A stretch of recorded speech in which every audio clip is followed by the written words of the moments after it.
देखिए, ये सरकार पिछड़ा विरोधी भी है, निष्क्रिय सरकार, निकम्मी सरकार। एक ट्रिपल टेस्ट नहीं करे, क्योंकि इस राज्य में सबसे ज्यादा पिछड़ा समाज की आबादी है। तो अब जनता को तो गुमराह कर ही रहे हैं लोग। अब माननीय उच्च न्यायालय को भी ये सरकार गुमराह कर रही है। 13 जिला 112 प्रखंड में 1400 करोड़ रुपया अगर पेशा कानून लागू नहीं होगा तो ये लैप्स हो जाएगा। ये तो गांव का विकास में खर्च होता है।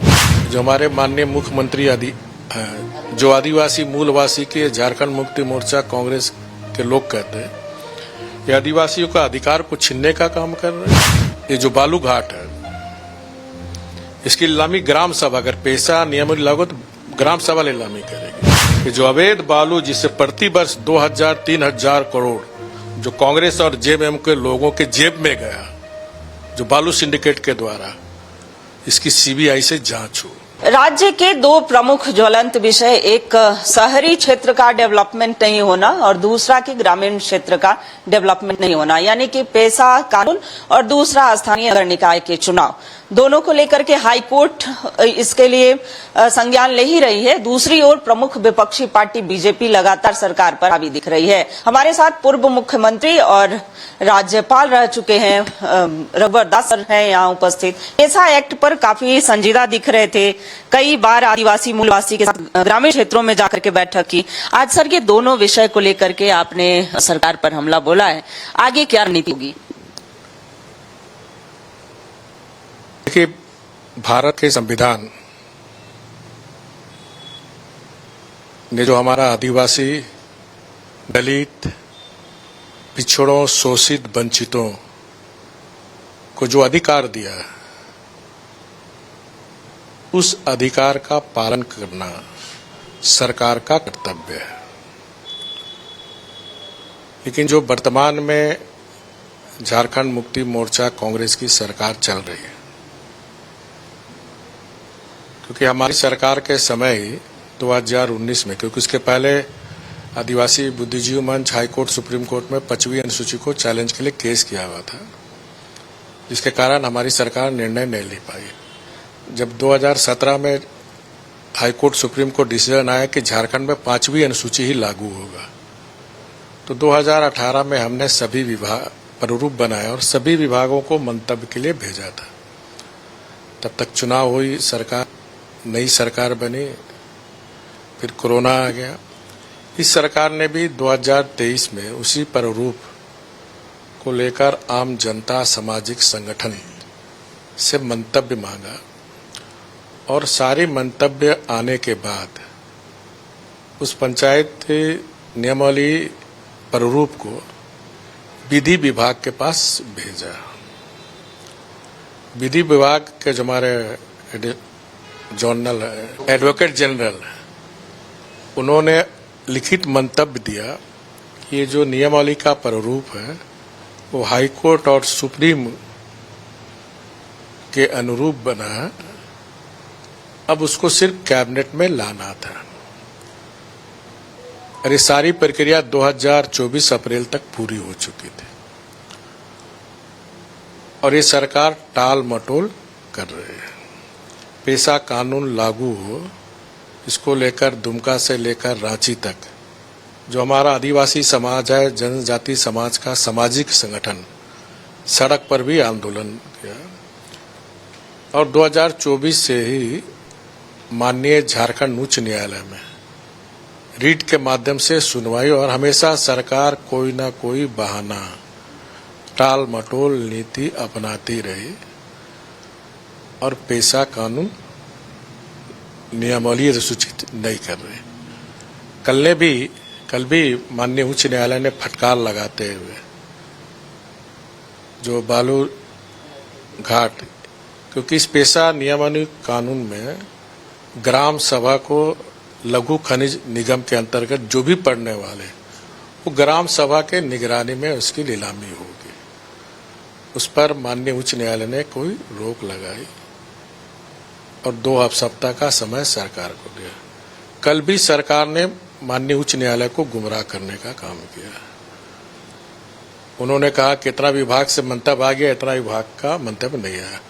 ऑलरेडी मंतव्य आके तभी ना आप विधि विभाग को भेजे। और वो सरकार के पास फाइल में है। तो अब जनता को तो गुमराह कर ही रहा है लोग। अब माननीय उच्च न्यायालय को भी ये सरकार गुमराह कर रही है। क्या सरकार दोबारा से तैयार कर रही है सर? प्रारूप एक ही बार बनता है, दोबारा नहीं बनता है। उसमें आप संशोधन कर सकते हैं। जब ऑलरेडी लॉ देखेगा विधि विभाग ना, जब हमारा एजी कह चुका है कि हाईकोर्ट और सुप्रीम के फिर कौन है? फिर और इसके नहीं होने के कारण भारत सरकार का दो बार चिट्ठी आ गया झारखंड सरकार को, क्योंकि शेड्यूल 13 जो 13 जिला 112 प्रखंड में 1400 करोड़ रुपया अगर पेशा कानून लागू नहीं होगा तो ये लैप्स हो जाएगा। ये तो गांव का विकास में खर्च होता है।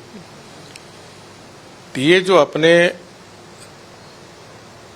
जो हमारे माननीय मुख्यमंत्री जो आदिवासी मूलवासी के झारखंड मुक्ति मोर्चा कांग्रेस के लोग कहते हैं, ये आदिवासियों का अधिकार को छीनने का काम कर रहे हैं।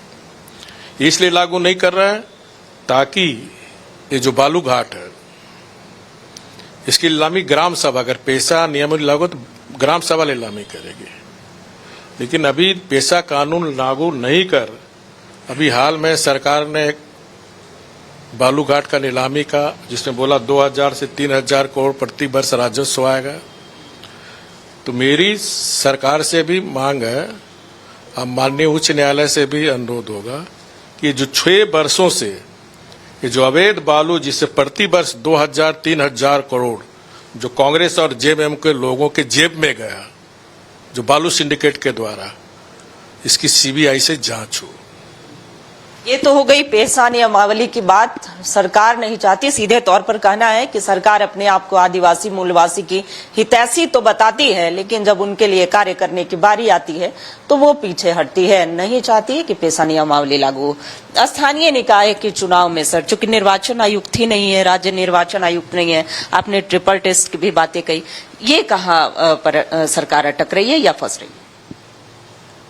देखिए, ये सरकार पिछड़ा विरोधी भी है, क्योंकि जब भारतीय जनता पार्टी की सरकार थी 2019 में, हमारे से गुमला खूंटी के कुछ लोग मिले थे, क्योंकि वहाँ जिला स्तर पर 6-7 जिला में शून्य है।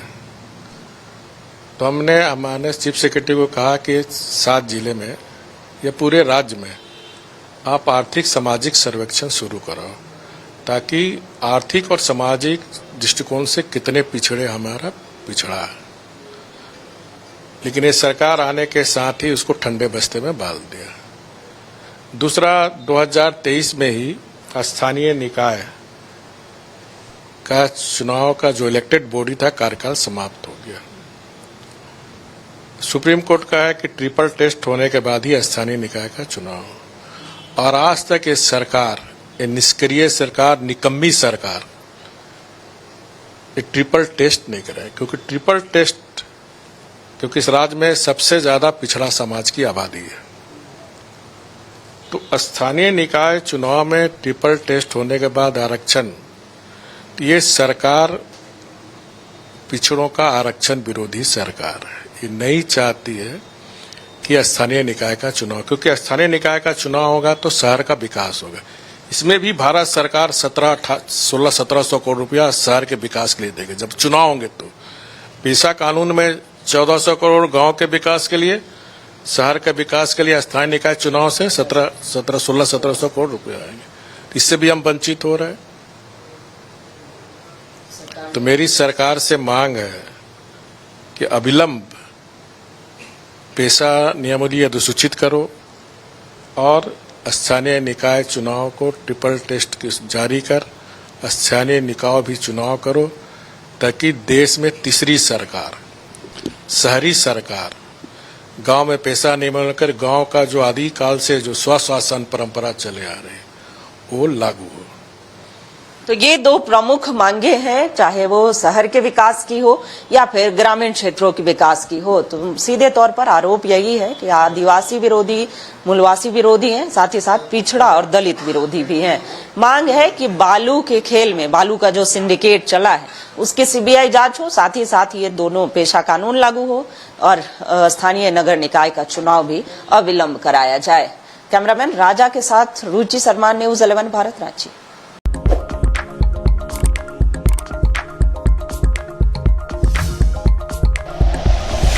Like and share videos, subscribe करें हमारा चैनल और प्रेस करें बेल आइकॉन। न्यूज 11 भारत, सच है तो दिखेगा।